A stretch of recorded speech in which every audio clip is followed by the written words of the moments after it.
Sobat selalu mudah. Siapa sangka, nenek penjual dodol yang setiap hari duduk di pojok pasar ini, ternyata seorang intel rahasia. Dan lebih mengejutkannya lagi, di depan mata warga, beliau menendang oknum polisi pemalak hingga tersungkur. Apa yang sebenarnya terjadi? Kenapa pasar tradisional ini jadi heboh? Tonton sampai habis, karena endingnya bikin bulu kuduk berdiri. Pagi itu, suasana pasar tradisional di pinggiran kota masih seperti biasa. Para pedagang sibuk menata dagangan mereka. Ada yang menjajakan sayur mayur, buah-buahan segar, hingga aneka jajanan khas kampung. Hiruk-pikuk suara tawar-menawar terdengar di setiap sudut. Namun di balik kesibukan itu, ada keresahan yang mulai menggerogoti hati para pedagang. Sudah beberapa bulan belakangan ini, sekelompok oknum polisi jalanan sering datang ke pasar itu. Mereka tidak datang untuk menjaga keamanan atau melayani masyarakat, melainkan untuk melakukan pungutan liar kepada para pedagang. Siapa saja yang berjualan di pasar itu diwajibkan menyetor sejumlah uang, dengan dalih keamanan dan izin berjualan. Bu, setorannya mana? Jangan pura-pura nggak dengar. Bentak seorang oknum polisi bertubuh besar sambil menepuk meja dagangan seorang ibu penjual sayur. Ibu itu hanya bisa menunduk. Dengan tangan gemetar, ia menyerahkan uang 10.000 yang sudah dipersiapkan sejak pagi. Kalau tidak setor, dagangannya bisa diobrak-abrik, atau bahkan dia dipaksa pergi dari pasar itu. Di sudut lain, seorang penjual tahu bulat yang masih muda pun mengalami nasib serupa. Seorang oknum polisi yang mengenakan kacamata hitam mendekatinya. "Setoran, Bang. Kalau enggak, nanti abang tahu rasanya," ucapnya sambil menepuk-nepuk tongkat kecil di tangannya. Si penjual tahu itu menghela napas, lalu mengambil uang receh dari kantong plastik. Wajahnya murung, hasil jualan yang seharusnya dibawa pulang untuk keluarganya kembali berkurang gara-gara pungli. Hari demi hari, kondisi pasar makin tidak nyaman. Warga yang datang belanja pun jadi segan. Mereka takut melihat para oknum polisi berseragam itu berkeliling sambil memalak pedagang. Namun, tak ada yang berani melawan.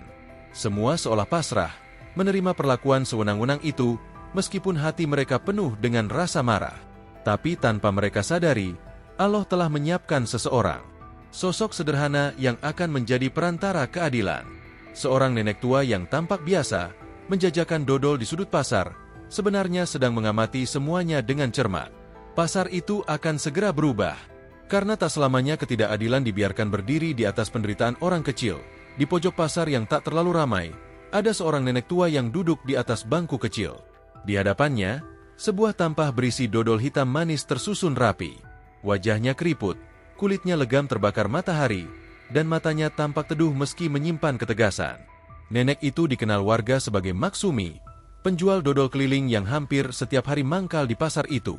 Tak banyak yang tahu, di balik penampilannya yang sederhana, Maksumi sebenarnya adalah seorang intel senior dari dinas rahasia. Ia sengaja menyamar sebagai penjual dodol untuk mengintai pergerakan para oknum polisi yang membuat resah warga. Tugas itu diberikan langsung oleh atasannya setelah laporan tentang pungli di pasar mulai santer terdengar. Pagi itu, seorang penjual dodol muda bernama Yayah menghampiri Maksumi. Yayah adalah salah satu pedagang kecil yang juga sering menjadi korban pungli para oknum. Wajahnya tampak murung, dan dagangannya sepi pembeli karena orang-orang mulai enggan ke pasar. "Mak, tadi saya dipalak lagi sama polisi itu," bisik Yayah lirih sambil duduk di samping Maksumi. Maksumi tersenyum tipis. Ia membagi sepotong dodol ke tangan Yayah, lalu berbisik pelan. "Tenang, Yah, sabar dulu. Semua ada waktunya. Kalau Allah berkehendak, kezaliman nggak bakal lama," ucap Maksumi dengan suara tenang. Yayah menunduk, menahan air mata. Ia tak menyangka ada orang tua seperti Maksumi yang begitu perhatian. Selama ini, Yayah hanya tahu Maksumi sebagai nenek baik hati yang suka berbagi dodol gratis kepada anak-anak pasar. Ia tak pernah curiga sedikitpun tentang siapa sebenarnya wanita tua itu. Di balik senyuman lembutnya, Maksumi diam-diam memperhatikan pergerakan para oknum polisi yang berkeliling pasar. Matanya tajam memperhatikan siapa saja yang terlibat, berapa orang jumlahnya, dan pola mereka saat memalak pedagang. Semua gerak-gerik mereka dicatat dalam ingatan Maksumi. Ia tahu, tak bisa gegabah. Semua harus sabar, karena sekali salah langkah, nyawanya bisa melayang, dan operasi ini gagal. Tapi bagi Maksumi, ketidakadilan harus dilawan. Dan ia sudah bersumpah sejak lama, selagi masih ada tenaga, ia tak akan membiarkan orang kecil diinjak-injak. Di sudut pasar, angin berhembus pelan. Dodol-dodol ditampah bergetar ringan. Maksumi memejamkan mata sejenak, lalu berdoa dalam hati. Ya Allah, beri hamba kekuatan. Jangan biarkan orang-orang ini terus berbuat zalim. Pasar masih saja ramai, tapi pertanda angin perubahan sudah mulai berhembus. Waktu terus berjalan. Pagi demi pagi, para oknum polisi itu semakin berani. Kalau sebelumnya mereka hanya meminta uang sekedarnya, sekarang jumlahnya makin besar. Tak peduli siapapun pedagangnya, semua dipalak tanpa ampun. Pedagang yang baru berjualan 2 jam pun dipaksa setor, seakan-akan pasar itu milik mereka sendiri. Warga mulai gelisah. Banyak yang membicarakan hal ini secara diam-diam. Ada yang berbisik saat menata sayur, ada pula yang saling curhat sambil menunggu pembeli. Mereka takut, tapi hati mereka tak bisa terus menahan kemarahan. Aduh, Bu, kalau kayak begini terus, saya nggak kuat, Bu. Untung saya jualan cuma segini-gini aja. Tadi saya kasih 20.000, masih dibilang kurang. Keluh seorang ibu penjual ikan asin kepada tetangganya. Si ibu hanya bisa mengangguk. Wajahnya lelah, tubuhnya kurus, dan mata cekungnya jelas menyimpan keresahan. Ia menggenggam erat plastik kecil berisi kembalian dagangan. Tak sampai 10.000. Padahal pagi tadi ia berharap bisa bawa pulang uang buat beli beras. Di sisi lain, seorang bapak tua penjual kelapa parut bahkan harus rela dihina. Ketika uang yang diberikan tak sesuai permintaan, salah satu oknum langsung membentaknya. Dasar tua bangka, kalau nggak setor sesuai perintah, nggak usah dagang di sini. Hardiknya sambil menendang ember berisi kelapa parut hingga tumpah. Orang-orang sekitar hanya bisa diam.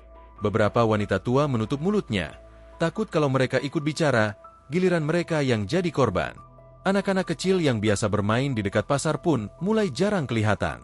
Mereka ketakutan melihat sosok-sosok berseragam itu yang setiap saat bisa berlaku kasar. Keresahan itu merambat cepat. Suara bisik-bisik semakin sering terdengar. Harusnya ada yang berani lawan mereka. Iya, tapi siapa? Kita ini siapa? Mau ngelawan, bisa masuk penjara atau diapa-apain. Kita doakan saja, semoga ada orang baik yang berani. Namun tanpa mereka sadari, harapan itu sedang bergerak di antara mereka. Maksumi, si penjual dodol tua itu, masih duduk di sudut pasar. Matanya terus memperhatikan tiap kejadian. Ia tahu situasi sudah semakin parah. Setiap hari jumlah pungli makin besar. Setiap sore, laporan rahasia yang ia kirim ke markas Intel penuh dengan catatan. Jumlah oknum yang terlibat pun makin bertambah. Tak hanya polisi jalanan berpakaian lengkap, beberapa di antaranya kini datang dengan pakaian preman. Mereka berlagak seperti preman pasar, tapi cara mereka memeras, gaya bicara, dan ancaman yang diucapkan menunjukkan mereka punya kekuasaan. Bahkan beberapa pedagang mengatakan pernah melihat mereka saling bercanda dan tertawa bersama di belakang pasar sambil membagi-bagi uang hasil pungli. Seakan-akan pasar itu memang ladang uang mereka. Maksumi menghela napas berat. Ia tahu tak bisa menunggu lebih lama. Kalau dibiarkan, pasar itu bisa kosong. Pedagang satu persatu mulai bicara soal hengkang, mencari tempat lain yang lebih aman. Mak, kalau begini terus, saya mau pindah aja. Gak tahan saya tiap hari dipalak, ucap Yayah suatu pagi dengan mata berkaca-kaca. Maksumi menatapnya pelan. Tangannya menggenggam tangan Yayah, memberi kehangatan. Sabar, Yah. Jangan kemana-mana dulu. Semua sebentar lagi selesai, kata Maksumi sambil tersenyum tipis. Yayah mengangguk, walau hatinya masih ragu. Ia tak tahu dari mana nenek tua itu bisa sekuat itu. Tapi entah mengapa, tiap kali bicara dengannya, perasaan Yayah jadi lebih tenang. Sementara itu, para oknum polisi jalanan tak menyadari kalau mereka sedang diawasi. Mereka semakin leluasa, bahkan beberapa mulai membawa senjata kecil di pinggang. Ancaman pun makin sering keluar. Kalau ada yang lapor, awas aja, kita punya orang dalam. Siapapun yang bacot, tahu akibatnya. Ucapan itu menyebar di antara pedagang, menambah rasa takut. Tapi di sisi lain, api perlawanan perlahan menyala di hati orang-orang. Mereka mulai saling memberi kode, saling jaga, dan diam-diam berharap keadilan turun. Di tengah kekacauan itu, Allah masih menjaga orang-orang baik. Karena di saat gelap seperti ini, Dia akan mengirimkan orang-orang pilihan untuk menegakkan keadilan. Dan pasar itu Sebentar lagi akan menjadi saksi tentang bagaimana keteguhan hati seorang nenek tua bisa merobohkan kesombongan orang-orang berseragam. Angin berhembus pelan. Aroma dodol manis tercium di antara bau ikan asin dan sayur mayur. Maksumi menatap langit yang mulai mendung. Seakan tahu, badai yang lebih besar akan segera datang.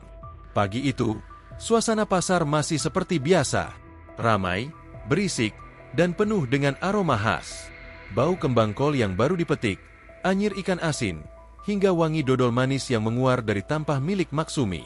Tak seorang pun menyangka bahwa di balik keriput wajahnya, perempuan tua itu adalah seorang intel senior yang sudah malang melintang di berbagai operasi. Seperti biasa, Maksumi duduk di sudut pasar, di bawah pohon mangga tua yang daunnya mulai rontok.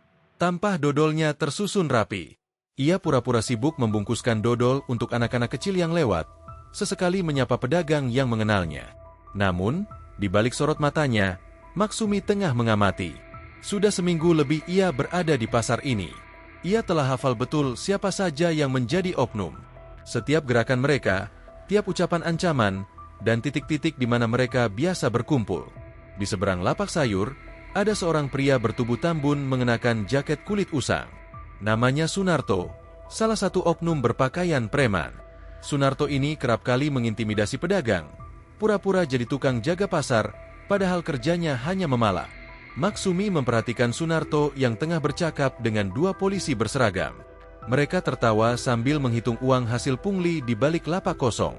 Maksumi berpura-pura merapikan dagangannya, tapi matanya tak pernah lepas dari mereka. Di sisi lain pasar, seorang oknum lain bernama Andi, polisi muda berwajah garang, tampak menodong seorang pedagang sayur. Andi meminta uang setoran lebih besar dari biasanya. Pedagang itu gemetar, matanya memelas. Ia menunjukkan uang di genggamannya yang hanya tersisa beberapa lembar ribuan. "Gue bilang berapa? 10.000. Masa cuma segini? Mau dagang lu?" bentak Andi sambil menyentakkan kerah baju si pedagang. Orang-orang sekitar hanya bisa menunduk. Mereka pura-pura sibuk membereskan dagangan. Tak ada yang berani mendekat. Sementara itu, Maksumi yang melihat kejadian itu menggenggam erat ujung kain dodolnya. Darahnya mendidih, tapi ia masih menahan diri. Semua harus berjalan sesuai rencana. Beberapa saat kemudian, Andi bergegas pergi setelah merampas uang pedagang itu. Maksumi langsung mencatatnya dalam ingatan. Berapa jumlahnya, siapa saksinya, jam berapa kejadiannya, semua terpatri di kepalanya. Pengalamannya selama puluhan tahun di dunia intelijen membuatnya terbiasa merekam kejadian secara rinci. Setiap sore, Maksumi selalu berpura-pura ke kamar mandi umum pasar. Di sanalah ia menyelipkan laporan kecil ke balik kantong plastik yang sudah ditandai. Intel lainnya akan mengambil laporan itu malam hari, lalu membawanya ke kantor pusat. Rasa letih tak ia hiraukan. Badannya memang sudah renta, tulangnya sering nyeri, tapi semangatnya justru jauh lebih kuat dari orang muda manapun. Karena baginya, selama nyawanya masih dikandung badan, selama Allah memberinya kekuatan, ia akan tetap berdiri di sisi orang-orang lemah. Di malam harinya, saat pasar mulai sepi dan gerobak-gerobak didorong pulang, Maksumi duduk di bangku kayu dekat pohon mangga. Ia menatap langit, berbicara pelan seakan sedang bercakap dengan dirinya sendiri.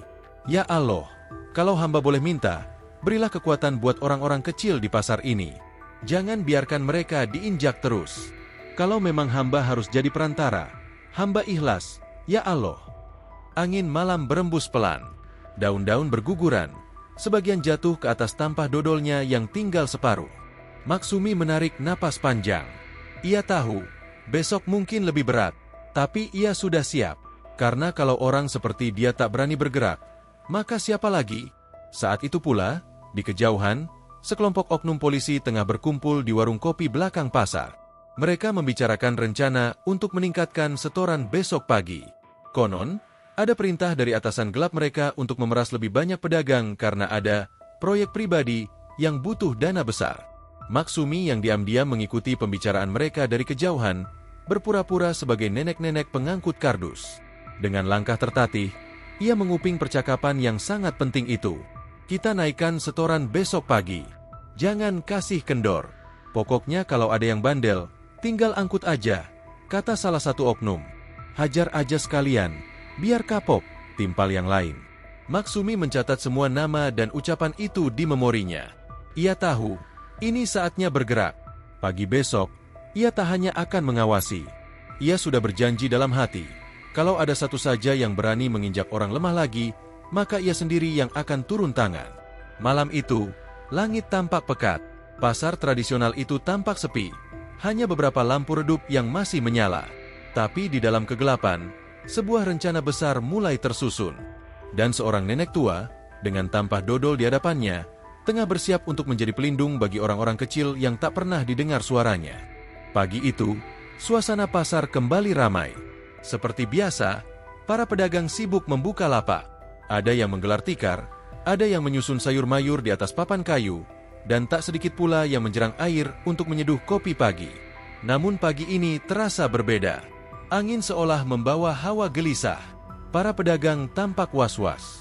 Beberapa dari mereka saling bisik, menyebut-nyebut nama oknum polisi yang akhir-akhir ini semakin menjadi-jadi.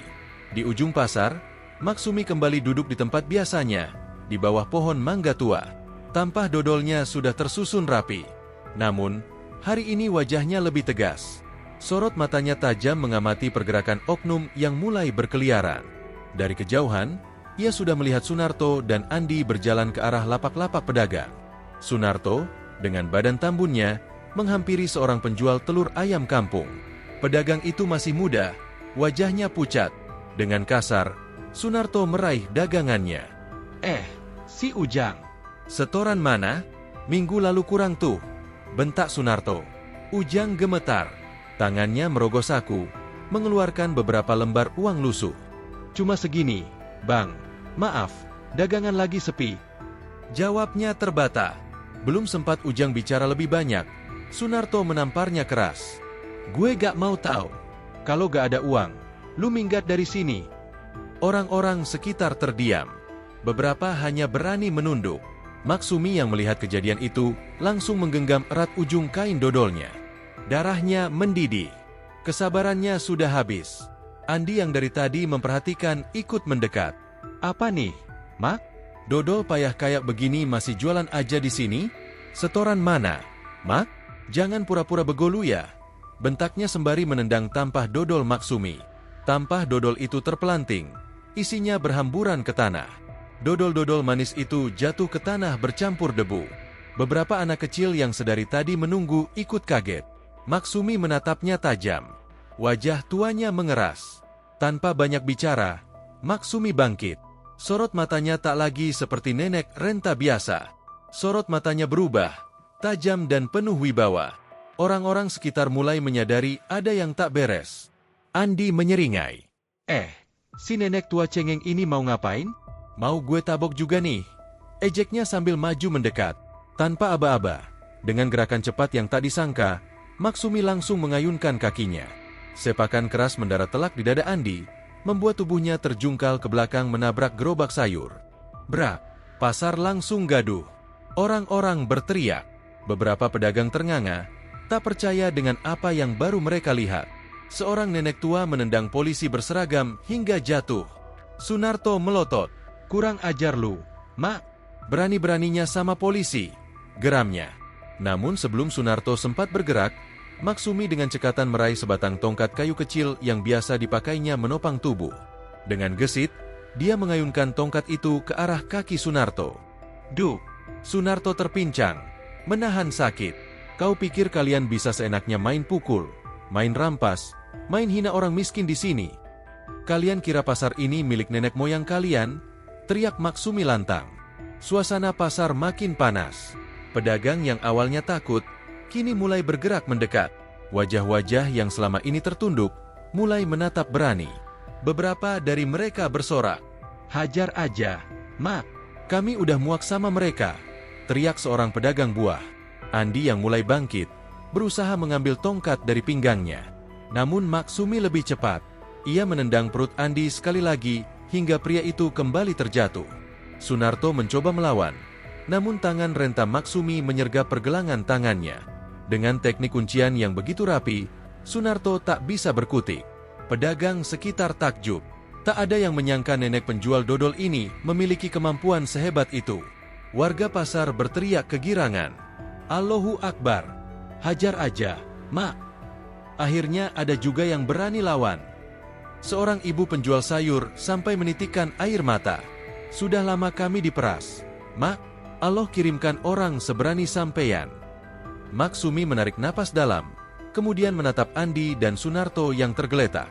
Kalian pikir karena saya tua, saya tak bisa apa-apa? Karena orang sini miskin, kalian bisa injak-injak? Salah besar. Selama masih ada Allah di atas langit, tak akan saya biarkan orang zolim kayak kalian berkuasa di sini, ucap Maksumi tegas. Suasana pasar berubah. Warga yang awalnya takut, mulai berdatangan. Mereka mendekat, mengelilingi dua oknum polisi itu. Beberapa mengangkat tampah dodol yang tadi berhamburan. Anak-anak kecil menatap Maksumi dengan kagum. Pasar pagi itu menjadi saksi keberanian seorang nenek tua yang selama ini dianggap tak berdaya. Sebuah konfrontasi pertama yang tak hanya membangkitkan keberanian warga, tapi juga menjadi awal kehancuran jaringan pungli yang selama ini menghisap rezeki orang-orang kecil. Dan bagi Maksumi, ini baru permulaan.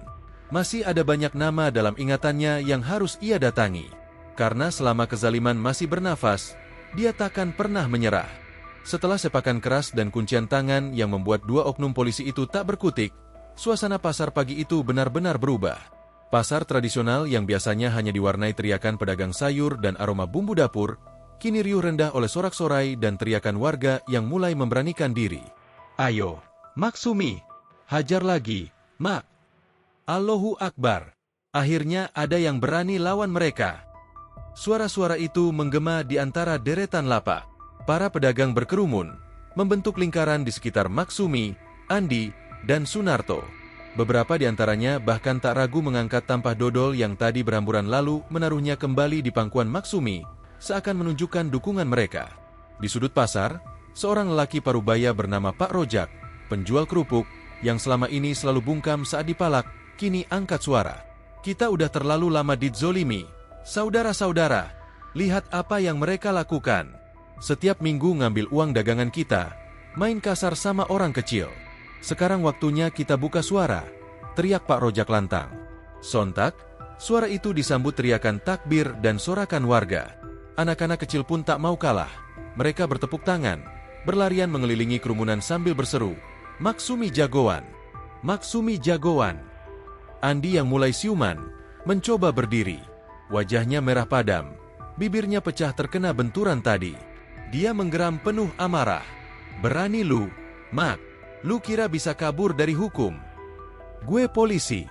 Gue bisa bikin lu masuk bui sekarang juga. Ancamnya dengan suara parau. Namun ancaman itu justru dibalas tawa warga. Hukum? Hukum dari mana? Kalian ini oknum. Kerjanya ngerampas rezeki orang kecil. Lihat tuh, semua orang pasar ini saksinya. Bentak seorang pedagang ikan. Sunarto yang kakinya masih sakit mencoba menyusul. Tapi Maksumi kembali bergerak cepat. Tangannya yang tampak keriput itu menggenggam tongkat kayu lalu menekannya ke leher Sunarto, hingga pria tambun itu kembali tersungkur. Sudah cukup. Jangan banyak bicara. Kau kira seragam itu bikinmu kebal? Kau kira tak ada Allah yang melihat semua kezoliman ini? Kalian sudah terlalu lama menindas orang kecil, ucap Maksumi dengan suara lantang. Semua warga diam sejenak, kagum sekaligus terharu. Ada yang sampai menitikkan air mata melihat keberanian seorang nenek tua yang selama ini mereka anggap hanya seorang penjual dodol biasa. Di pojok pasar, seorang pemuda kurus yang biasa membantu mengangkut barang mulai merekam kejadian itu dengan ponsel jadulnya. Meski gambarnya buram, tapi suara sorakan warga dan ucapan Maksumi terekam jelas. Ini buat bukti. Buat bukti kalau mereka yang zolim, bukan Maksumi, bisiknya. Keributan itu makin ramai. Beberapa pedagang lain yang selama ini diam pun ikut maju. Ada yang menyeret Sunarto ke pojok, ada yang mengumpulkan uang setoran palsu yang selama ini dipaksa diberikan ke mereka. Pasar seketika berubah menjadi lautan manusia. Tak ada yang takut lagi. Semua orang mulai bicara, mulai bersaksi. Saya tiap minggu dipalak 50.000. Pak, teriak seorang ibu penjual sayur. Saya juga. Mak, mereka ambil dagangan saya 2 keranjang kemarin, sahut seorang kakek penjual ayam. Semua suara itu membanjiri sudut-sudut pasar. Sorak-sorai dan teriakan keberanian mulai memenuhi udara. Beberapa anak muda dengan lantang berseru, Hidup Maksumi! Allahu Akbar! Lawan kezoliman! Maksumi berdiri di tengah kerumunan.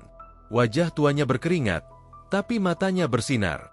Ia tahu, ini bukan sekadar soal uang setoran. Ini soal harga diri, soal keberanian melawan ketidakadilan. Ia mengangkat tongkat kayunya ke udara.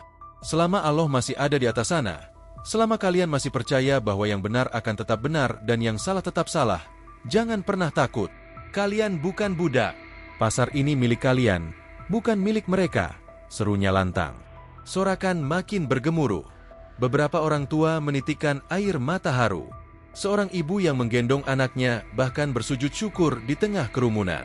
Di kejauhan, seorang intel muda yang sejak tadi mengamati dari balik warung kopi segera merogoh saku, mengaktifkan alat komunikasi kecil. Markas, di sini Bravo 3. Target terdeteksi. Operasi berjalan lancar. Warga mulai bergerak. Konfirmasi tindakan berikutnya. Bisiknya cepat. Maksumi masih berdiri tegap. Ia tahu ini belum selesai. Dua oknum ini hanyalah permulaan. Di balik mereka masih ada sosok-sosok lain yang harus dihadapi. Dan Maksumi takkan mundur. Karena bagi perempuan tua yang selama ini hanya dianggap penjual dodol tak berdaya, keberanian itu bukan soal umur atau kekuatan, tapi soal hati yang tak mau tunduk di bawah kezaliman. Pasar itu kini menjadi saksi, bagaimana seorang nenek renta bisa mengguncang ketakutan yang selama ini membelenggu warga. Dan keributan itu takkan berhenti di sini. Keributan di pasar itu belum mereda. Warga masih berkerumun, sorak-sorai tak kunjung padam. Namun, di balik hiruk-pikuk itu, amarah dua oknum polisi, Andi dan Sunarto, belum juga surut. Meski sempat dibuat tak berdaya oleh sepakan dan kuncian tangan Maksumi, harga diri mereka sebagai aparat jalanan yang biasa ditakuti mendidih. Andi menyeka darah di sudut bibirnya. Nafasnya terengah, wajahnya merah pada menahan malu. Ia melirik ke arah Sunarto yang masih terpincang, lalu berbisik pelan. "Tor, kita nggak bisa begini aja. Ini pasar. Banyak mata lihat. Kita harus kasih pelajaran, biar dia tahu siapa kita." Sunarto menggertakkan gigi. Rasa sakit di betisnya tak sebanding dengan bara dendam yang membakar dadanya. Ia lalu meraih sebatang kayu bekas galah jemuran dari belakang warung kopi. "Udah, Di, kita hajar sekalian. Biar orang tua ini kapok sok jadi pahlawan," desis Sunarto. Melihat gelagat dua oknum itu, beberapa warga mulai panik. "Maksumi, awas Mak, mereka ambil kayu," teriak seorang pedagang kelapa. Tapi Maksumi tak bergeming. Perempuan renta itu malah berdiri lebih tegap, kedua tangannya mengepal. Meski tubuhnya sudah keriput, tapi jiwa perwira intel di dalam dirinya tetap menyala. Ia tahu, ini saatnya menyelesaikan urusan. Bukan lagi sekadar pelajaran kecil, tapi pertempuran yang akan dikenang warga pasar. Andi lebih dulu menyerang. Dengan kayu di tangan, ia ayunkan ke arah kepala Maksumi. Warga menjerit ngeri, beberapa ibu-ibu menutup mata. Namun di detik terakhir, dengan gerakan cepat tak terduga, Maksumi menunduk, menghindari pukulan itu, lalu menyambar pergelangan tangan Andi. Dengan cekatan, dia putar tangan Andi ke belakang, hingga kayu itu jatuh. Andi berteriak kesakitan. "Aarg, lepasin, Mak. Dari tadi Allah masih kasih kesempatan kalian sadar, tapi kalian memilih terus zolim. Sekarang rasakan," ujar Maksumi dingin. Tanpa membuang waktu, Maksumi gunakan teknik kuncian lama. Dia menyentak tubuh Andi ke depan, lalu menjegal kakinya. Andi terpental dan membentur gerobak sayur. Warga bersorak, suara tepuk tangan bergema. Sunarto yang menyaksikan itu murka. Dengan kayu di tangan, ia menerjang. "Kau pikir aku takut sama nenek renta kayak lu?" Serangannya keras. Tapi sekali lagi, Maksumi sigap.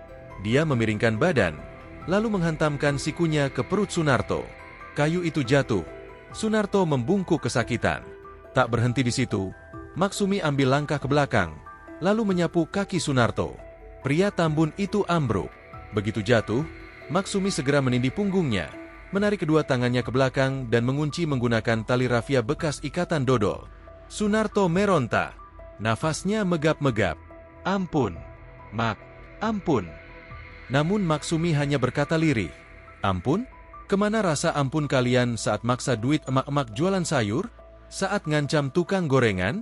Saat jambak anak kecil karena tak mau kasih uang setoran?" Warga yang menyaksikan itu histeris. Pasar mendadak seperti arena laga. Semua orang terkesima, Tak menyangka seorang nenek renta bisa menumbangkan dua oknum preman berseragam yang selama ini ditakuti. Pak Rojak yang tadi merekam kejadian itu menjerit penuh semangat. "Mak Sumi, Allahu Akbar, kami di belakang Mak." Sorak-sorai semakin keras. Pedagang sayur, penjual es, tukang gorengan, semua tumpah ruah. Anak-anak kecil mengangkat tangan, berteriak kegirangan. Andi yang mulai sadar mencoba kabur, namun seorang pemuda pasar menghadangnya, menjegalnya hingga kembali tersungkur. Mak Sumi berjalan mendekat, menginjak punggung Andi. "Kalian kira bisa kabur? Kalian kira bisa terus zolimi orang kecil? Kalian pikir Allah tidur? Tidak. Nah, hari ini Allah buktikan. Kalian bisa ditumbangkan oleh nenek renta yang kalian anggap tak berarti." Beberapa orang dari dinas intel yang menyamar di pasar langsung bergerak. Dua pria berbaju lusuh mendekat, memperlihatkan tanda pengenal khusus. "Bu Sumi, izinkan kami yang amankan mereka," ucap seorang lelaki muda itu pelan. Mak Sumi mengangguk. Ia angkat kakinya dari punggung Andi. "Bawa ke markas. Interogasi mereka. Cari siapa dalangnya. Saya yakin ini bukan hanya mereka berdua," ucap Mak Sumi tegas. Andi dan Sunarto yang tak berdaya hanya bisa tertunduk. Wajah mereka pucat. Rasa takut tak lagi bisa disembunyikan. Mereka tahu, hukuman dari orang kecil mungkin bisa dihindari. Tapi kalau sudah berurusan dengan intel resmi, hidup mereka tamat. Para intel segera menggiring keduanya. Warga bersorak senang. Ada yang sampai menangis haru. "Alhamdulillah, akhirnya Allah turunkan pertolongan," bisik seorang ibu. Mak Sumi berdiri di tengah kerumunan. Meski napasnya mulai berat, tubuhnya sedikit gemetar, namun hatinya lapang. Pandangannya menyapu seluruh pasar, melihat wajah-wajah lega yang selama ini terkungkung ketakutan.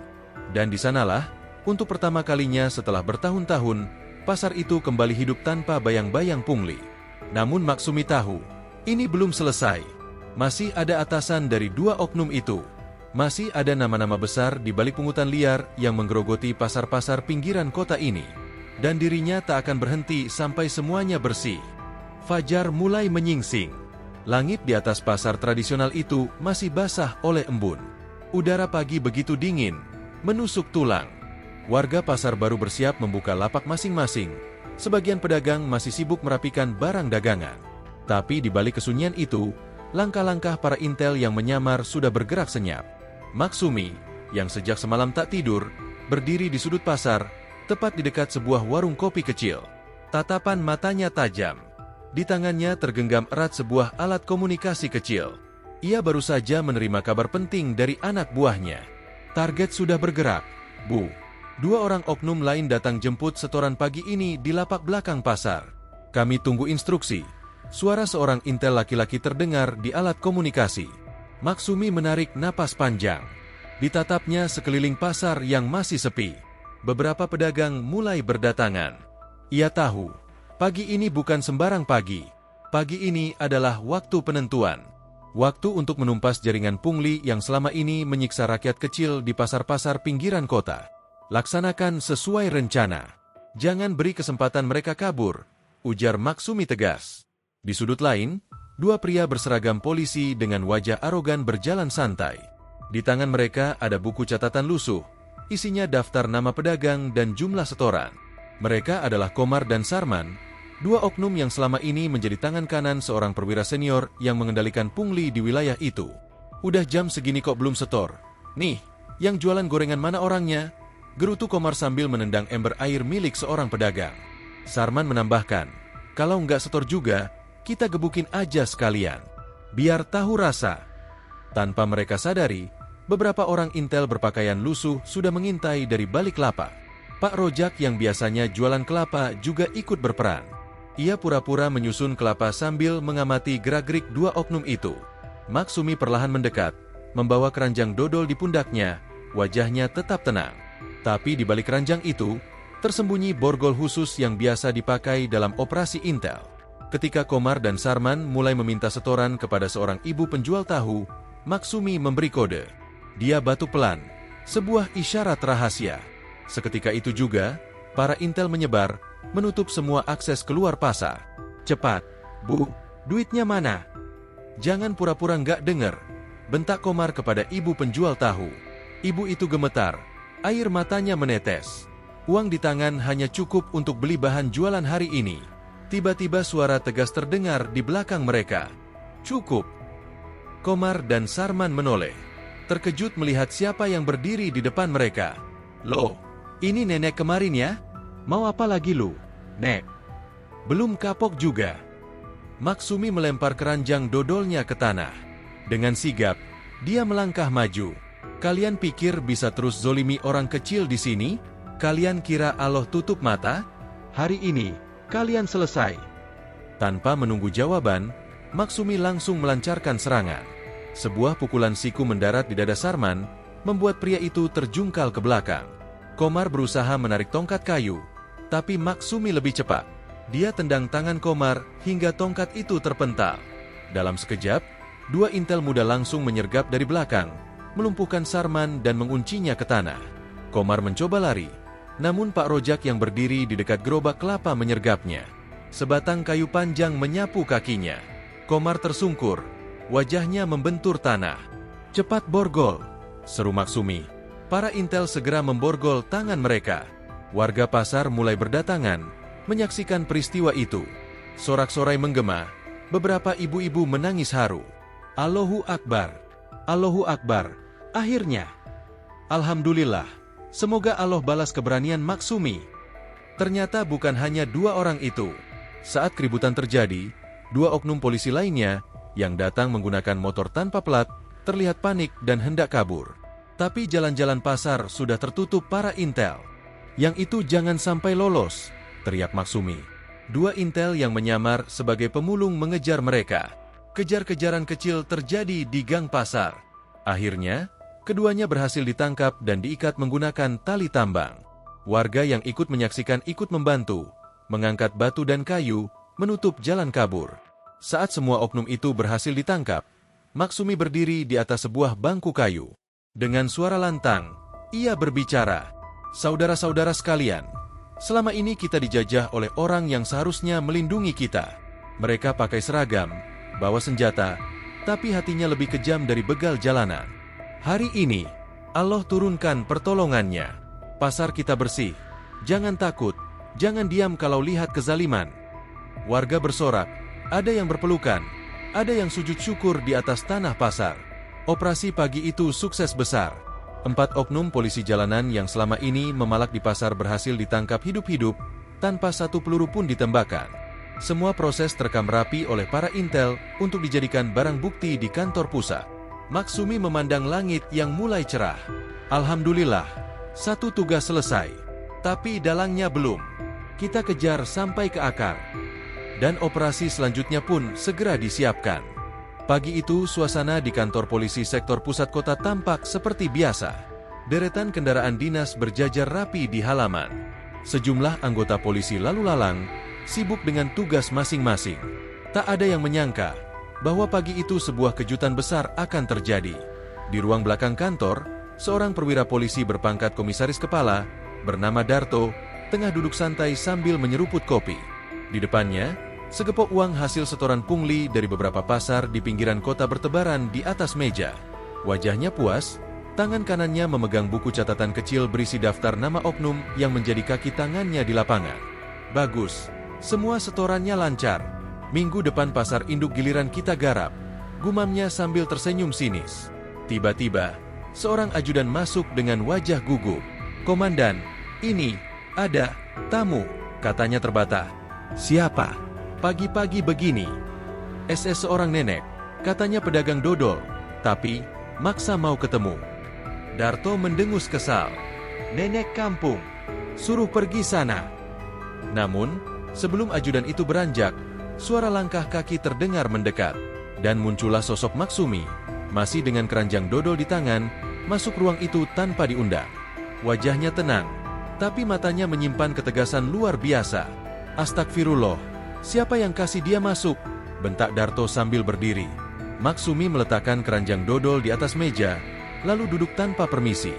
Tanpa ragu, ia mengeluarkan sebuah alat perekam kecil dan meletakkannya di atas tumpukan uang haram itu.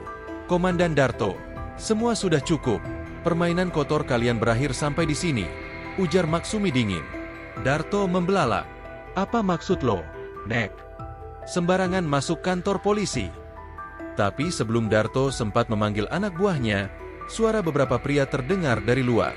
Pintu terbuka, dan masuklah seorang perwira tinggi berpakaian sipil, diiringi beberapa intel bersenjata. "Komandan Darto, Anda ditangkap atas dugaan korupsi dan pemerasan terhadap rakyat kecil di wilayah pasar tradisional," ujar perwira itu dengan tegas. Darto pucat pasi. Keringat dingin membasahi lehernya. Dia berusaha menyangkal. "Saya nggak tahu apa-apa. Saya dijebak. Ini fitnah." Maksumi berdiri, lalu menatapnya tajam. "Kami sudah kumpulkan semua bukti. Mulai dari setoran anak buahmu di lapangan, rekaman pengakuan oknum, hingga jejak transfer ke rekening milik istri simpananmu di luar kota. Semua ada, Darto. Dan Allah nggak tidur." Darto makin panik. Ia mencoba meraih pistol di pinggangnya. Namun secepat kilat, salah satu intel menyergap, menjatuhkannya ke lantai. "Borgol dia," perintah perwira tinggi itu. Darto diborgol di tempat. Wajahnya merah padam, mata melotot, namun tak berkutik. Seluruh uang hasil pungli di atas meja disita, begitu pula buku catatan kecil yang menjadi bukti kuat.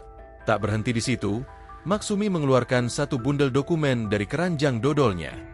Isinya daftar nama-nama anggota polisi di beberapa sektor yang selama ini terlibat pungli di wilayah pasar. Beberapa nama perwira senior tercantum di sana. "Ini datanya. Semua kami kumpulkan selama 2 bulan operasi penyamaran.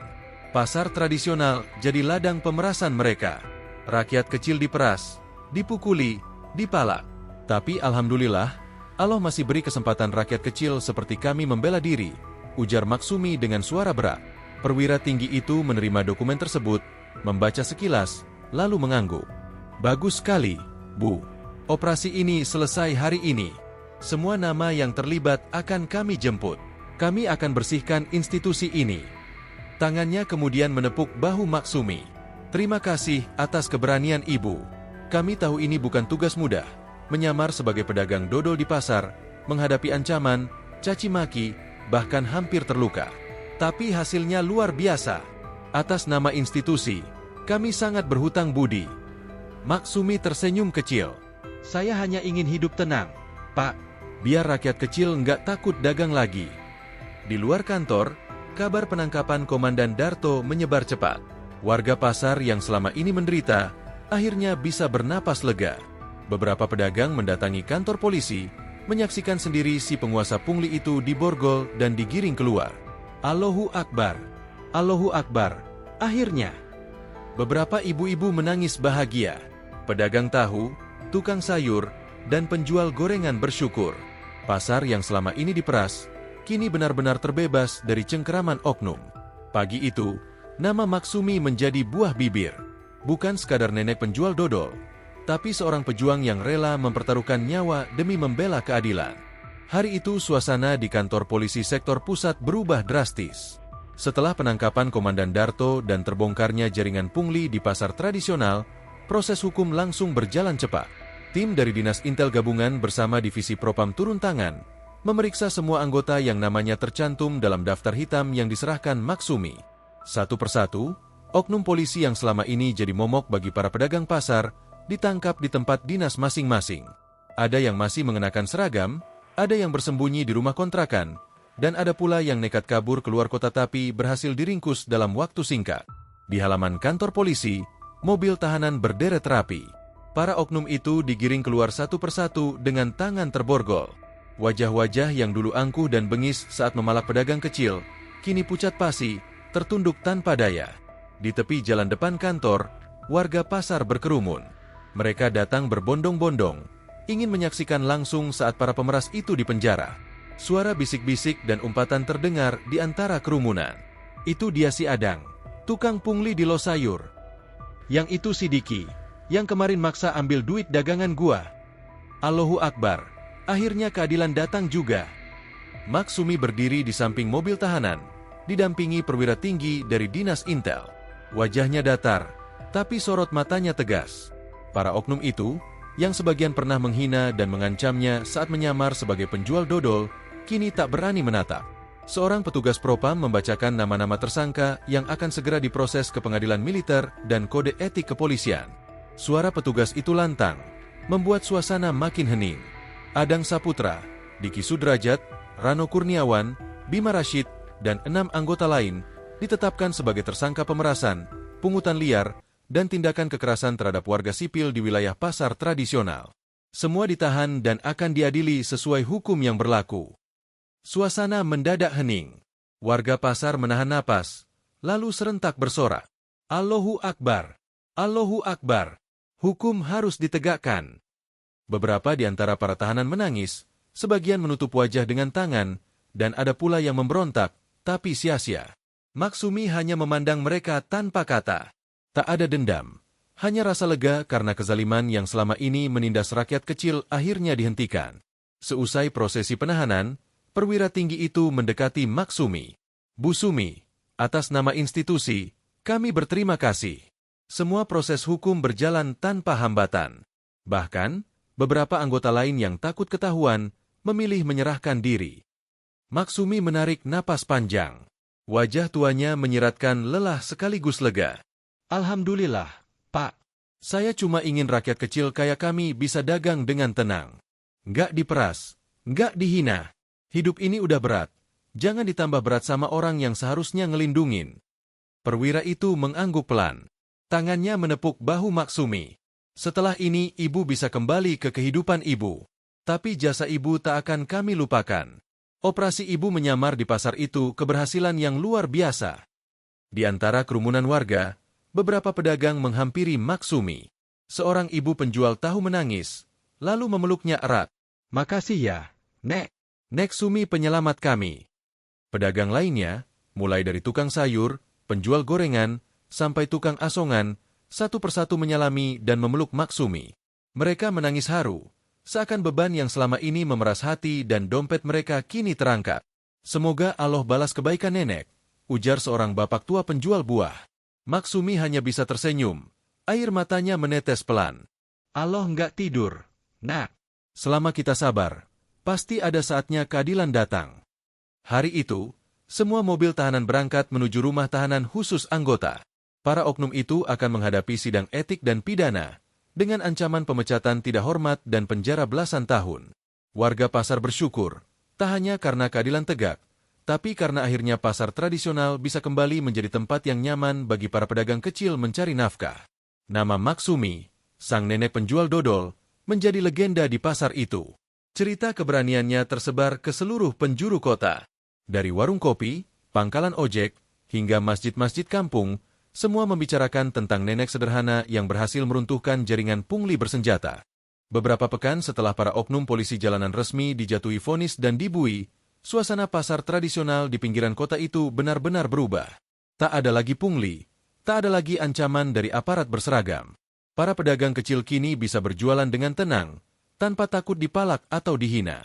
Di antara kios-kios itu, sebuah lapak sederhana berdiri di pojok pasar. Meja kayunya sudah kusam, tapi di atasnya berjejer rapi bungkusan dodol beraneka rasa. Seorang nenek berkerudung lusuh dengan wajah ramah duduk di belakangnya. Dialah Maksumi. Meski statusnya di dinas intel resmi ditawarkan untuk naik pangkat dan mendapatkan berbagai penghargaan, Maksumi memilih jalan berbeda. Ia menolak segala kemewahan, menolak kursi kehormatan, dan menolak jabatan yang ditawarkan. Bagi Maksumi, hidup di tengah rakyat kecil adalah panggilan jiwa. Bukan sekadar tugas penyamaran, tapi memang di sanalah hati dan ketenangannya berada. Dunia pasar, tawa pedagang sayur, ramainya suara tawar-menawar, serta aroma keringat dan dodol yang ia masak sendiri, itulah tempat yang membuatnya merasa hidup. Suatu pagi, seorang petugas intel muda, Hasan namanya, datang menemui Maksumi. Ia membawa map coklat berisi surat keputusan penghargaan dari dinas pusat. Nek, ini surat resmi dari atasan. Ibu diangkat jadi perwira kehormatan dan berhak dapat rumah dinas, kendaraan, serta uang pensiun khusus, ujar Hasan dengan suara pelan. Maksumi hanya tersenyum tipis. Tangannya yang keriput mengambil map itu, lalu meletakkannya di atas meja. Terima kasih, Nah Hasan. Tapi nenek cukup di sini aja. Di pasar ini. Dodol nenek masih laku kok, cukup buat makan, cukup buat sedekah. Pangkat itu buat orang-orang yang masih butuh nama. Nenek udah tua, pengen tenang, dekat sama Allah. Hasan menunduk haru. Ia tahu, sosok di depannya bukan orang sembarangan. Nenek ini pernah memimpin operasi senyap, membongkar jaringan besar pungli aparat jalanan, dan menyelamatkan banyak rakyat kecil dari tekanan. Tapi ketulusannya justru membuatnya lebih mulia dari sekadar pangkat. Warga pasar pun menyambut keputusan Maksumi dengan sukacita. Setiap pagi, lapak dodolnya tak pernah sepi. Kadang anak-anak kecil ikut membantu membungkus dodol. Pedagang sayur membawakannya segelas teh hangat. Bahkan para tukang becak bersedia mengantarkan dagangan gratis tanpa upah. Maksumi itu pahlawan kami, ucap Padullah, tukang sayur, suatu sore saat berbincang di warung kopi. Tapi nenek nggak pernah minta dibalas. Pak, sahut Bu Atik, pedagang kue. Iya, karena balasan nenek udah dari Allah. Itu yang paling tinggi, ujar Padullah sambil mengusap mata yang basah. Sore itu, saat langit mulai memerah, Maksumi duduk di pelataran masjid dekat pasar. Di tangannya sebuah tasbih kayu tua, bibirnya berbisik pelan. Wajahnya teduh, tanpa beban. Meski tubuhnya renta, semangatnya tetap menyala. Bagi Maksumi, hidup adalah soal kebermanfaatan. Tak penting apa pangkatmu, siapa yang memuji, atau berapa besar nama yang kau ukir. Selama bisa menolong orang tertindas dan menjaga diri di jalan Allah, itulah kemuliaan sejati. Malamnya, di kamarnya yang sederhana, Maksumi menulis catatan kecil di selembar kertas lusuh. Harta dan pangkat bisa habis, tapi keberanian membela kebenaran akan hidup di hati orang banyak. Jika suatu hari Allah panggil nenek, cukup doakan nenek tenang, dan teruskan perjuangan ini. Kertas itu dilipat, diselipkan di bawah bantalnya. Sementara dodol-dodol di atas meja dapur mulai dibungkus untuk dijual esok pagi. Di pasar tradisional itu, hidup seorang nenek sederhana yang pernah mengguncang aparat penegak hukum dan membuat jaringan pungli terbesar di pinggiran kota runtuh. Kini ia tak lagi disebut Maksumi sang intel, tapi Maksumi, penjual dodol kesayangan warga pasar. Dan semua orang tahu, di balik senyum tuanya, ada keberanian yang tak pernah padam. Pagi itu, suasana pasar tradisional di pinggiran kota terasa berbeda. Udara terasa lebih segar. Para pedagang sibuk menata dagangan lebih rapi dari biasanya. Warung kopi di pojok pasar sudah dipenuhi bapak-bapak yang berbisik-bisik soal kabar yang beredar sejak semalam. Katanya ada pejabat dinas Intel mau datang ke pasar. Serius, Pak? Mau ngapain? Buat kasih penghargaan buat Maksumi, katanya. Berita itu menyebar secepat angin. Warga pasar, dari anak kecil sampai orang tua, mulai berdatangan lebih pagi dari biasanya. Di tengah hiruk-pikuk itu, lapak dodol Maksumi berdiri tenang seperti biasa. Meja kayu sederhana, tumpukan dodol aneka rasa, dan seorang nenek berkerudung lusuh duduk di belakangnya sambil tersenyum ramah. Maksumi, seperti biasa, tak terlalu peduli kabar itu. Baginya, hari ini sama seperti kemarin. Yang penting dagangannya laku, bisa bawa pulang beras dan sedikit sedekah untuk anak yatim. Menjelang jam 9 pagi, beberapa mobil dinas berplat hitam berhenti di halaman pasar. Beberapa perwira berseragam rapi turun dari mobil, diikuti seorang pria berumur paruh baya berseragam dinas Intel. Dialah Kolonel Bagas, Kepala Dinas Intel Wilayah. Warga pasar mulai berkerumun, sebagian bertepuk tangan, sebagian menyambut dengan wajah penasaran. Para pedagang berhenti berjualan, anak-anak kecil memanjat pagar kayu supaya bisa melihat lebih jelas. Kolonel Bagas berjalan pelan, diiringi beberapa anak buahnya. Tatapannya menyapu pasar, hingga akhirnya berhenti di sebuah lapak dodol sederhana. Assalamualaikum, Bu Sumi, sapa Kolonel Bagas sambil menunduk hormat. Maksumi yang sedang membungkus dodol, mengangkat wajahnya. Ia tersenyum kecil. Waalaikumsalam, Pak Kolonel. Kok jauh-jauh ke pasar saya yang kecil begini? Kolonel Bagas menarik napas panjang, lalu menyodorkan sebuah kotak kecil berbalut kain beludru biru. Bu Sumi, atas nama Dinas Intel Negara dan seluruh masyarakat kota ini, kami menyampaikan penghargaan tertinggi atas keberanian, ketulusan, dan jasa Ibu dalam memberantas kejahatan pungli yang meresahkan rakyat kecil. Ini penghargaan resmi dari negara, Ibu. Suasana pasar hening. Tak ada suara. Semua mata menatap ke arah Maksumi yang terdiam di kursinya. Tangannya yang keriput perlahan mengambil kotak itu. Ketika dibuka, di dalamnya terbaring sebuah medali emas berlogo Dinas Intel, disertai selembar piagam dengan tanda tangan resmi pejabat tinggi. Air mata menggenang di sudut mata Maksumi. Ia menatap Kolonel Bagas dengan senyum getir. Pak Kolonel, nenek nggak pernah cari beginian. Nenek cuma pengen dagang tenang. Lihat warga sini bisa cari nafkah tanpa takut. Itu aja. Kolonel Bagas mengangguk. Suaranya bergetar. Kami tahu, Bu. Justru karena itu, penghargaan ini bukan soal pangkat atau jabatan. Tapi soal ketulusan ibu yang jadi contoh untuk semua anggota kami. Bahwa kekuatan itu bukan soal senjata atau jabatan, tapi soal hati yang tulus membela kebenaran. Beberapa pedagang mulai meneteskan air mata. Seorang anak kecil berlari, memeluk pinggang Maksumi. Nek pahlawan kami. Maksumi mengelus kepala anak itu. Wajahnya menunduk. Air mata jatuh pelan membasahi pipi tuanya. Allah yang pahlawan, Nak. Nenek cuma numpang jalan aja di dunia ini. Tanpa dikomando, warga pasar mulai bertepuk tangan. Suara takbir terdengar bersahutan. Allahu Akbar. Hidup Maksumi. Para perwira dinas Intel ikut berdiri dan memberikan hormat. Suasana pasar berubah haru. Tak ada yang menyangka, seorang nenek sederhana yang dulu hanya penjual dodol bisa menyelamatkan begitu banyak orang, dan hari itu, berdiri di hadapan rakyat yang begitu mencintainya. Di akhir acara sederhana itu, Kolonel Bagas menawarkan Maksumi untuk tinggal di rumah dinas dan menjadi penasihat khusus dinas Intel. Tapi seperti sebelumnya, Maksumi menolak dengan halus. Nenek udah tua, Pak. Tempat nenek ya di sini, di pasar ini, sama orang-orang ini. Biar dodol nenek jadi pengikat silaturahmi warga sini. Kolonel Bagas tak bisa berkata apa-apa lagi. Ia hanya tersenyum, lalu memberikan salam hormat penuh kepada Maksumi sebelum meninggalkan pasar. Sejak hari itu, lapak dodol Maksumi makin ramai. Bukan hanya karena dodolnya enak, tapi karena setiap orang yang datang ingin belajar keberanian, ketulusan, dan ketegasan hati dari seorang nenek sederhana yang telah mengajarkan bahwa keadilan harus diperjuangkan, walau hanya bermodal sepotong dodol. Dan nama Maksumi tak pernah hilang dari ingatan warga pasar itu. Hari-hari berlalu sejak kejadian besar di pasar tradisional pinggiran kota itu.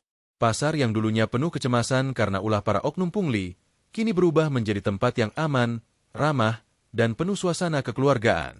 Lapak-lapak pedagang kecil kembali hidup. Tak ada lagi yang takut ketika hendak berjualan. Tak ada lagi suara gertakan dari preman berseragam. Tak ada lagi amplop-amplop wajib setor di bawah meja. Di tengah kesibukan itu, lapak dodol milik Maksumi tetap berdiri sederhana. Meja kayu tua yang mulai lapuk, kursi plastik yang kadang miring, dan tumpukan dodol aneka rasa yang dibungkus daun pisang. Tapi di balik kesederhanaan itu, tersimpan nama besar yang tak bisa dihapus oleh waktu. Semua warga pasar menyebutnya Maksumi sang penjaga keadilan. Setiap sore, para anak muda sering berkumpul di dekat lapak dodol itu, duduk bersila di lantai pasar yang mulai sepi. Mereka mendengarkan kisah-kisah lama dari Maksumi, tentang masa mudanya, tentang perjuangan di medan tugas, tentang ketegasan dalam membela yang benar dan tidak pernah takut pada siapapun yang berbuat zalim. Salah satu pemuda bernama Andi, anak pedagang sayur, pernah bertanya pada Maksumi, Nek, kenapa Nek dulu berani lawan polisi jalanan itu? Gak takut dipenjara, gak takut dicelakai. Maksumi tersenyum. Keriput di wajahnya tak bisa menyembunyikan ketegasan matanya. Nak, takut itu wajar.